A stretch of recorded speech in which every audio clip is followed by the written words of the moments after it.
The tropical sun beats down relentlessly on the vast expanse of the South China Sea, its shimmering waters hiding deep tensions beneath the surface. Here, the BRP Sierra Madre, a rusting Philippine Navy ship intentionally grounded decades ago, stands as a lonely outpost on the remote Second Thomas Shoal, a battered sentinel in a sea of uncertainty. On the horizon, Chinese Coast Guard vessels and maritime militia boats form an imposing blockade, their intent clear: to stop Philippine resupply missions at any cost, tightening their grip with each passing month. The Filipino crew, outnumbered and outgunned, braces for confrontation as the Chinese ships close in, exchanging terse radio warnings that echo the tension in the air. The Chinese vessels, much larger and more aggressive, cut across the path of the smaller Philippine boats, their maneuvers calculated to intimidate and provoke. Suddenly, water cannons erupt, blasting the resupply boats with powerful jets, a calculated show of force, intimidation without bullets, but with a message that's impossible to ignore. This is the new normal in the South China Sea, a high-stakes standoff where every mission, every maneuver, could spark a wider conflict that draws in the world's powers. The Sierra Madre is more than just a ship. It's a symbol of Philippine sovereignty and defiance, a rusting fortress standing firm in contested waters. The Philippines, with a modest military and limited resources, faces off against China, a superpower boasting the world's largest navy and vast economic might. The Second Thomas Shoal lies well within the Philippines' exclusive economic zone, as affirmed by a 2016 international tribunal ruling that sided with Manila's claims. Yet, China flatly rejects this ruling, insisting on its sweeping claim to nearly the entire South China Sea, marked by its controversial 9-dash line. Each confrontation is a test of will, endurance, and national pride for the Filipino Marines stationed on the Sierra Madre, who endure isolation and constant threat. For China, every move is a step toward controlling a vital waterway, one that carries a third of global shipping and is rich in resources. The world watches anxiously, aware that a single miscalculation or accident here could trigger a catastrophe with global consequences.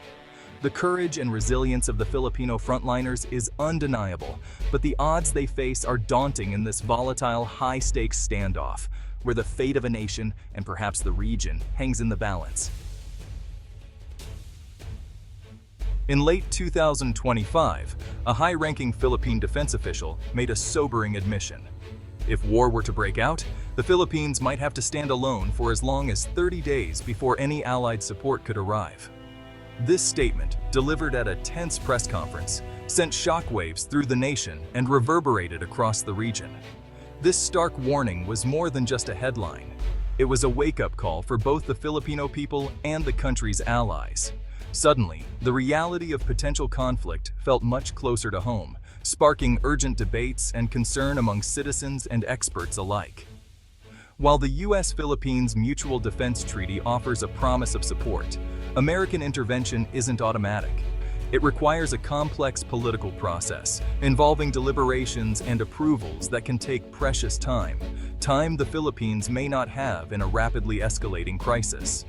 In a fast-moving conflict, even a short delay could mean losing vital territory or strategic positions before any help arrives, making early days of resistance absolutely critical. The 30 days alone scenario has become a rallying cry, highlighting the urgent need for self-reliance and accelerated military modernization. The government is now investing in new equipment, advanced training, and stronger defense systems to prepare for the worst. For decades, the Philippines relied heavily on the U.S. security umbrella, often underinvesting in its own defense capabilities. Old equipment and outdated strategies were seen as sufficient under the assumption that help would always be near. Now, with China's growing military presence and assertiveness in nearby waters, the country is scrambling to upgrade its armed forces, acquiring new ships, weapons, and technology at an unprecedented pace. The message is clear. The Philippines must be ready to stand its ground, at least in the initial stages, without waiting for rescue. The resolve of its soldiers and citizens will be tested like never before. This admission also puts pressure on the United States to clarify its commitment. Will it act swiftly if conflict erupts? Or will bureaucratic delays leave the Philippines exposed in its most vulnerable moments? The answer to this question will not only determine the fate of the Philippines, but also shape the security landscape of the entire Asia-Pacific region for years to come. For now, the nation steels itself for the possibility of standing alone. The clock is ticking, and every moment counts as the Philippines prepares for whatever may come. The South China Sea dispute is about more than territory. It's about resources, sovereignty, and global power. The Philippines claims areas within its exclusive economic zone, rich in fish, oil, and gas. China's sweeping 9-line claim overlaps with the zones of several Southeast Asian nations. In 2016, an international tribunal ruled in favor of the Philippines, but China dismissed the verdict. Control of these waters means access to vital shipping lanes. 1/3 of global trade passes through here. For China, dominance secures trade and projects power. For the Philippines, it's about survival and national identity. China has built military outposts on artificial islands, shifting the region's balance.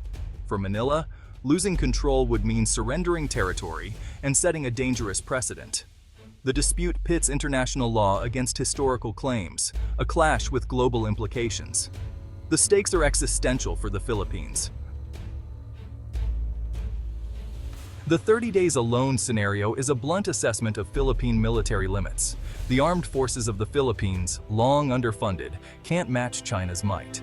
The strategy, asymmetric defense, delay, harass, and inflict costs, not outright victory. Coastal missiles, fast attack craft, and local knowledge are key tools. The goal: buy time for diplomacy and possible allied intervention. Modernization is underway, with new ships, missiles, and radar, plus deeper ties with partners like the US, Australia, and Japan. It's a race against time to build a credible defense. The US role is the biggest wild card in the South China Sea. Its powerful navy patrols these contested waters, projecting strength and signaling commitment, but also raising the stakes of any confrontation. The Mutual Defense Treaty between the US and the Philippines is designed to deter aggression, promising support if one is attacked. Yet ambiguity remains. What exactly would trigger US intervention? Would a skirmish at sea be enough, or would it take something more dramatic? A swift and decisive American response could force China to back down, validating the alliance and reinforcing the rules-based order that has kept peace in the region for decades. But such a move would not be without risks. Direct conflict between the US and China risks catastrophic escalation, with consequences that could ripple far beyond the South China Sea. Meanwhile, political divisions and public reluctance in the US could delay action. Debates in Congress and shifting public opinion may slow the decision-making process at a critical moment. This uncertainty fuels Philippine fears of being left to fight alone, facing a much larger adversary without guaranteed backup. To hedge its bets, the Philippines is building a coalition with Australia, Japan, and other regional partners, strengthening ties and conducting joint exercises to show unity. These partnerships add a crucial layer of deterrence, making it clear that any aggression would be met by more than just one nation, even if US help is slow or uncertain. The strategy is clear. Don't rely on one ally. Create a resilient network of support so that no country stands alone. The hope is that collective action and visible unity will be enough to deter any would-be aggressor from making the first move. But the question remains: if war comes, will the cavalry arrive in time, or will hesitation prove costly? The answer to that question could decide not just the fate of the Philippines, but the future stability of the entire region. For now, the Philippines prepares for all possibilities, determined to stand ready, no matter who stands with them when the moment comes. If allies fail to support the Philippines, the consequences would ripple across Asia. US credibility would collapse, prompting allies like Japan and Australia to reconsider their own security strategies. China could dominate key shipping lanes, disrupt global trade, and cripple the Philippine economy. The region would face an arms race and greater instability. A Chinese victory would embolden further aggression from Taiwan to the Indian border. The rules-based order would be shattered, replaced by might makes right. The Philippines' legal victory would be meaningless if not backed by action. The world is watching. This is a test of international resolve. China's pressure has united Filipinos like never before. Public opinion has hardened. Most now see China as the top threat and support defending sovereignty, even at great risk. Fishermen's stories, protests, and viral hashtags fuel a patriotic surge. The government, riding this wave, has little room to compromise. National pride is strong, but so is anxiety about the military imbalance. Filipinos are proud of their defiance, but fear the costs of war. This mix of resolve and worry shapes the national mood. The people are ready to stand up for their rights, but they hope for peace, not war. Even without war, the South China Sea standoff is hurting the Philippine economy. Fishermen are blocked from rich waters, threatening thousands of livelihoods.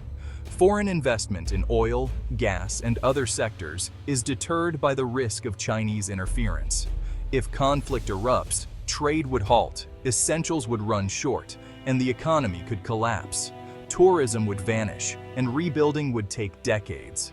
The global economy would also suffer. Shipping disruptions and soaring oil prices could trigger a worldwide recession. The stakes are not just regional, they're global. Peaceful resolution is urgent for everyone. The cost of conflict would be catastrophic. The Philippines stands at a crossroads, facing choices that will define its future. Escalation could lead to war, testing the nation's resolve and its alliances. A tense stalemate is possible, with continued standoffs but no open conflict. The best hope is renewed diplomacy. China accepting the 2016 ruling and negotiating a binding code of conduct. For now, the Philippines must balance defending its rights with avoiding disaster. The world's eyes are on these waters. The ultimate goal, a South China Sea of peace and cooperation, not conflict. The next chapter is unwritten, and the stakes could not be higher.